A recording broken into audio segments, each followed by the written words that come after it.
제가 발표할 수 있는 OPL에 그래서 소프트웨어 연산 유학원제 50페이지라는 시간이에요. 일단은 SSO 패시 중에 하나로 알려져 있고 그 중에 메이저 패스워드 중에 OPL에, OAL에, OLF, DISH, 안킬러 인스폰디라이티스 여러 가지가 있는데 제가 오늘 다룰 명은 OPL이고 이것은 이제 이름에서 알 수 있듯이 포스웨어 응스타일 리가먼트가 이제 오시피케이션 되면서 하이퍼트로피가 진행되어서 나아가서 이제 스파이널 캐널의 컴프레션을 야기할 수 있는 뉴로로직한 심통을 야기할 수 있는 병입니다. 그래서 보통은 이제 서비컬 마이오패시를 야기하는 게 보통이고 미들에이지 그리고 이른 연령대에 발생할 수 있고 이제 보통 동양인에서 많이 생깁니다.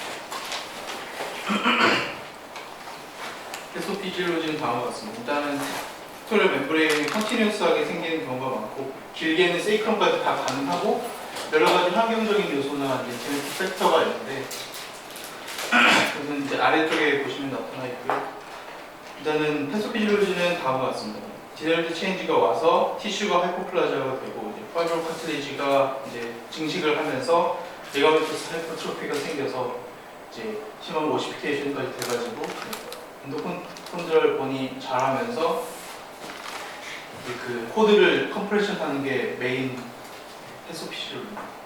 제네틱 팩터는 아래쪽 보면 아시듯이 이제 스트롱하게 이제 오토조멀 도미넌트 패턴으로 유전이 되어 있다고 알려져 있고 디퓨즈 이디오패식 스켈레탈 하이퍼오스토시스트 DISH라고 알려져 있는데 이 병을 가지고 있는 분들에서도 OPL이 자주 나타나고 나머지는 이제 콜라겐 진이라든지 이제 다른 제네틱 팩터들에 의해서 연관이 되어 있다고 알려져 있습니다. 그리고 크로스 팩터는 오스테오제네시스를 야기할 수 있는 여러 가지 팩터에 다 영향을 받을 수 있고 BMPS라든지 오스테오칼슘 그리고 IGF 커넥티브 티슈 크로스 팩터 여러 가지 다른 팩터들이 영향력이 있습니다. 왜냐하면 이제 오스테오제네시스를 이용한 칼시피케이션이기 때문에 뼈를 오스테오제네시스에 관련된 건 다 연관이 되는 게 당연하고요. 그리고 보통 증상은 서비컬 스파인에 많이 나타나고 보통은 하나에 나타내는 경우보다는 2개에서 4개의 레벨 전부 다 여러 레벨을 인볼브하는 것이 보통입니다. 그리고 내추럴 히스토리는 보통은 4.4mm 정도 위아래로는 4mm 정도 이제 그로스가 되고 thickness는 1년에 0.67mm라고 알려져 있습니다. 그래서 이것에 의해서 이제 증상이라든지 라디올로직하게 진단을 할 수 있고 증상은 이제 보통은 처음에는 이제 자라서 코드를 영향을 미치지 않을 경우에는 처음에는 당연히 증상이 없을 수 있고 그 다음에는 이제 코드를 컴프레션 하냐 루트나 말단을 컴프레션 하냐에 따라서 마이로패시나 레디클 패시 둘 다 나타날 수 있습니다. 그리고 컴프레션으로 해서 이제 바스큘라 베슬 쪽으로 인볼브가 되면은 코드 디스케미아가 생길 수도 있고 크로닉하게 생기는 경우는 마일로말라시아나 이제 글라이오시스 같은 코드의 체인지를 보일 수도 있습니다. 그리고 트라우마에 의해서도 원래 에이심톰 하던 사람들이 저희 병원에서도 가끔씩 보는데 에이심톰 하던 사람들이 마이너 트라우마에 의해서 증상이 확 나타날 경우에는 CT나 엑스레이 이벨레이션 할 경우에 이미 OPLL이 가지고 있는 경우도 종종 나타납니다. 진단은 이제 보통은 증상이 제일 첫 번째로 증상이 없다 하더라도 여러 가지 영상학적으로 진단을 할 수가 있습니다. 칼시피케이션 되는 리가먼트를 이제 버테브라 뒤쪽에서 보게 된다면 알 수 있는데 여러 가지 서브 타입은 이 OPLL이 어떻게 자라있느냐에 따라서 4가지로 나눌 수가 있는데요. 이렇게 뼈를 전부 다 이어져 있어가지고 하나의 이제 오시피케이션으로 나타나면은 이제 컨티뉴스 타입 그리고 또 뒤쪽으로만 자라서 이제 분할적으로 자라는 경우에는 세그멘털 타입 그리고 2가지가 섞여져 있는 경우에는 믹스드 타입 그리고 이제 보니스퍼처럼 이제 디스크를 인볼브해가지고 잘하는 경우에는 이제 로컬라이제이션 타입 이렇게 볼 수 있습니다.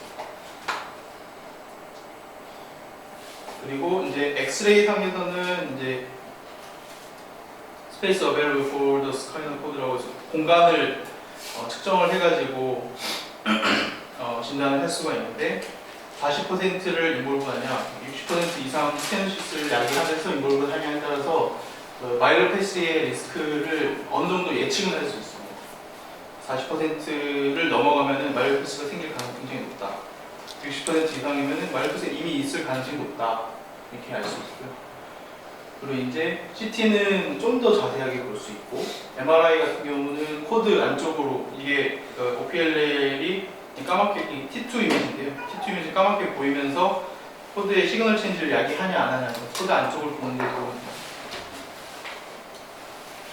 매니지는 보통은 컨저베이션을 많이 하는데 정도에 따라 증상에 따라 그리고 환자 연령에 따라 매니지하는 방법이 좀 달라질 수 있습니다. 그리고 서지컬 디컴프레션 그리고 예방적인 수술 이렇게 두 가지를 좀 더 말씀드릴 수 있겠는데 환자분이 이제 마이로패스틱 심텀이나 레디큘러 심텀이 있는 경우에는 디컴프레션을 해서 증상을 해소하는 게 좋습니다. 그리고 마일드 심텀이 있거나 있는데 이제 영상상으로 그 공간이 별로 없다. 그리고 MRI에서 코드 시그널 체인지나 다른 너브 인저리가 있다라고 하는 경우에는 서지컬 디컴프레션을 적극적으로 고려할 수 있다라고 되어 있습니다. 프로필락틱 서저리 같은 경우에는 시비어 스테노시스가 있지만 마일드 심텀 있는 경우, 근데 어린 경우, 영에이지인 경우에는 예방적으로 먼저 진행하는 앞으로 연령이 굉장히 많기 때문에 예방적으로 수술을 진행해서 해소를 하는 것이 낫다고 되어 있습니다. 그리고 수술을 이제 결정을 할 때 안테리어 어프로치냐 포스테리어 어프로치냐에 따라서 이제 방법이 다를 수 있고 그걸 정하는 기준이 여러 가지가 있습니다. 보통 저희 병원 같은 경우는 이제 고령이고 체인지가 많아서 임상교수님 같은 경우는 보통 포스테리어 디컴을 많이 하시는데 안테리어 포스테리어 같은 경우에는 직접적으로 OPLL을 접근을 해서 다이렉트 서지컬 디섹션을 해야 하는 경우 필요한 경우에는 안테리어 어프로치를 많이 하고 이제 어린 경우에는 완전히 이제 제거를 해서 예후를 재발을 안 하도록 하는 게 더 좋다고 되어 있고요. 카이포시스가 있는 경우 그리고 숏세그멘탈 같은 포칼 디컴프레션 살짝만 이제 제거를 해도 되는 경우 수술 범위가 넓지 않은 경우에는 이제 안테리어 어프로치를 고려할 수 있고 이제 수술 포지션에 따라서 그런데 이제 프로 포지션이 안 되는 경우는 당연히 안테리어를 해야 됩니다.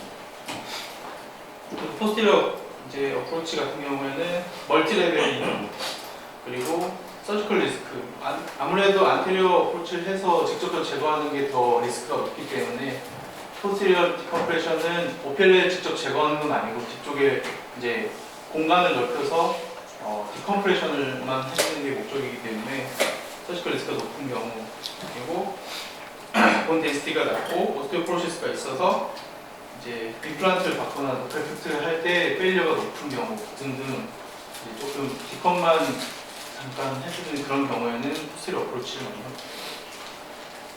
그래서 이거는 이제 포스테리어 어프로치 종류에 대해서 이제 그림으로 모식도를 나타내는데 A는 아예 라미나를 엔블록으로 들어있는 엔블록 라미네이션이고 B는 이제 Z 플라스티라고 해서 중간에 연결을 해준 거고 C와 D는 똑같이 이제 오픈도어 라미노플라스티인데 한쪽을 고정을 하는 거고 이거는 열어준 쪽을 고정을 하는 거고 이제 여러 가지 방법이 있습니다. 그래서 다시 한번 이 표로 나타내면은 캐널 컴프로마이즈의 에이지 그리고 모비리티 레벨이 얼마나 디볼버가 됐냐, 얼라이먼트가 뭐냐, 예전에 수술받은 과거로 포지션을 가능하냐 여러 가지에 따라서 안테리어, 포스테리어 어프로치를 나눌 수 있습니다. 그리고 예후에 대해서는 사실 뭐 수술 방법이나 어프로치를 생각하면은 어느 정도 생각할 수 있는데 안테리어 어프로치 같은 경우는 직접 이제 코드에 앞에 붙어 있는 리가먼트를 제거하기 때문에 이제 포스티리어보다 당연히 CSF 립 가능성이 더 높습니다. 그리고 포스티리어 라미오 넥토미얼 라미오 플라스틱 같은 경우에는 이제 이후에 일로지컬하게 심tom이 나타나는 경우가 있고 라미오 플라스틱은 액시얼 베인 그리고 여러 가지 컴플리케이션이 생길 수 있습니다. 결론적으로는 이제 다시 한번 말씀드리면 OPL은 진행은 디제너스 체인지고 심한 경우에는 이제 스파이널 코드나 루트를 눌러서 이제 바이럴 패스나 레디컬 패스를 연결할 수 있다. 그리고 컨저버티브 매니지가 먼저 진행되어야 되지만 서지컬 디컴프레셔가 필요한 경우에는 환자분의 상태나 컨디션을 따라서 안테리어 할지 포스테리어 할지 결정을 해서 진행을 해야 할 것으로 생각이 듭니다. 이상입니다.